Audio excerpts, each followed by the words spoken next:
All right, amigos. So this is a '01 Buick Century Limited, and the complaint is the airbag light is on. And the airbag light is right over here, bottom right hand corner. And I've already checked the main fuse. The fuse is good, and I went down here. Now I know y'all can't feel it, but it is soaking wet under that seat. So I'm getting ready to pull the seat up and get to that module, because I was getting ready to pin it out, but as soon as I felt all that water down here, I'm going to scan it first and save everything. So I already know. Uh-oh, battery dying. All right, I'll be back. Customer's outlet in the Century wasn't working, so I had to break out the jump box and jump start my, no. Anyway, it works. I got it plugged in to charge it up. So now on to pull out the passenger seat and get that module out of there. Be back in a minute. All right, here she is. So took it out from here, and the module. Oops, see if I can keep the light on it. And it's just soaked under here. All the way, everything is wet. So let's see if we can find a module for this thing. All right, amigos, couple things here. I didn't show on camera where I ran the codes, but I did run the codes, and the Sensing and Diagnostic Module, or SIR, is a Supplemental Inflatable Restraint Module, whatever you want to call it. They called it both things on here. Here's the module that came out of it. All nasty, like you see into the plugs. It looks good inside the plugs. But that's what I took out. I didn't show on camera. I checked the powers and grounds. They were fine. Communication, as it says here, the OnStar saw a U1088, lost communication with this device. And there was also a U1301 Class 2 data link high. So they're the ones I'm concerned with. I checked the communication with the Pico, and communication was fine, even while it was plugged in, oddly enough. I wasn't expecting that. But yeah, but it didn't show it as one of the modules. 7 modules, should have been 8. So it didn't even see this. And if you look right here where the stuff is, I don't know if I can get good light on, it's soaked all the way inside. You can see a little gap here, maybe, if y'all can see it. It got into the circuit board, apparently. So, and I want to say about the carpet. The carpet is soaking wet. I dried out best as I could there. And rather than remove the carpet back, the shop owner said it was okay to take my little box cutter thing and cut a nice little pocket. So that pocket, it didn't come like that. We made it like that. So now the next thing to do is waiting on the part from the used car dealer or salvage yard and see if it works. So we're going to see. Okay, we got a different part number, but the shop owner wants to try this, and it's all he can get right now. So I'm going to put it in and see what we get, see if we can at least communicate with it. So be right back. All right, not knowing what we have here, I'm going to keep my face out of the way of the airbag. I still have the seat up, but the module's plugged in. Let's see what happens. Don't blow. All right.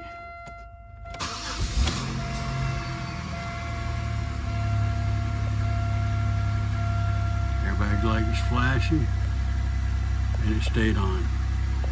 All right, let's see if we can communicate with it now. Okay, the used part, I kind of figured it was going to be a problem with that different part number. And like my other video I did on a terrain, I think it was, that B1001, along with other codes, it's just the exact same. Wrong part number, and it throwed deployment code loops open, lost communication with ABS and everything. So that tells me right there that wrong part number wasn't even going to work. If it will work, I expect to see that be 1001. If I'd have just seen that, then that's I would think we could fix that. But the deployment loop open and the communications and stuff, knew that was there's either crash data in it or just the wrong part altogether. So, and there's nothing. I tried trying to do some kind of configuration, that didn't work. So next he's ordering one from a dealer, he being the shop owner. So let's see how that goes. All right, this is the new one the shop owner gave me to put in it. It's a different part number. It's 192-44-536. I don't have the other one. I think that one was 09 something. But anyway, he said this is the one that's for it. We're gonna try it. Let's see what it does. Here we go. See if we can still have a seat up. I'm not gonna button it up until I know for sure the engine light goes out. The airbag light. It's flashing. And it stays on. Let's start the car. Alright, it's flashing.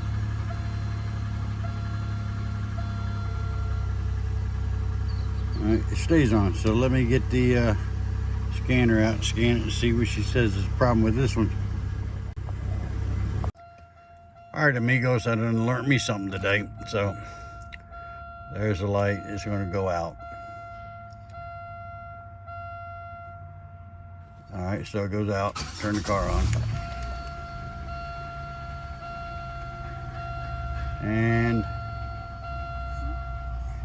goes out. And run the codes. The only codes in this car now is for the heater. But let me show you what I just learned. So now it's all back in. I got to put the seat in, lock it down. But this is a different part number. Yeah, see if I can zoom in on it. It's a different part number than the initial one. There you go. At 192-44538. When I first put it in and went back over, the light was still on. It was giving me error code B1101 for setup. And well, I got the laptop out and logged into GM, was going to program it, but that's not an option. The ECM and the VTD, the vehicle theft deterrent, them are the only things that we could program on this one.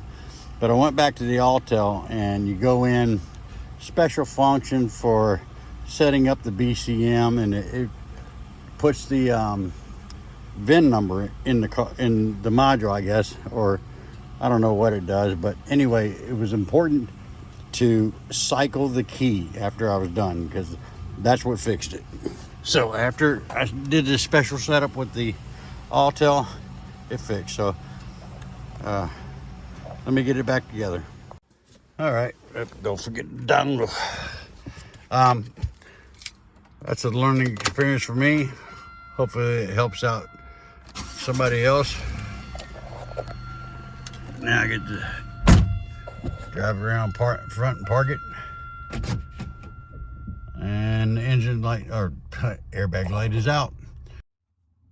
All right, amigos. Well, I hope that'll help you out on someone you have. I just did a Dodge 06 Dodge Ram. Normally, when you get a used part, and if it's going to work on, it could be Dodge Rams and I think Honda Civics and stuff. You could put that part in there. Don't have to do anything. No scanner, no nothing. Plug it in, it works. And on that Ram, same thing, as long as you have the right part number. Don't know if I have a video, or I may be doing it, I don't know.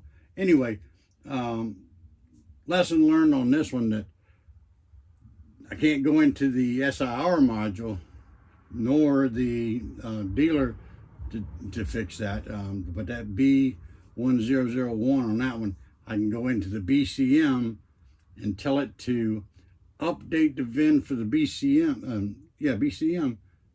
Nothing about the SIR module. It's kind of weird, but an important thing for that one, because the first time I did it, it didn't work. But cycle the key when it's done, and then it's fixed. So lesson learned for me.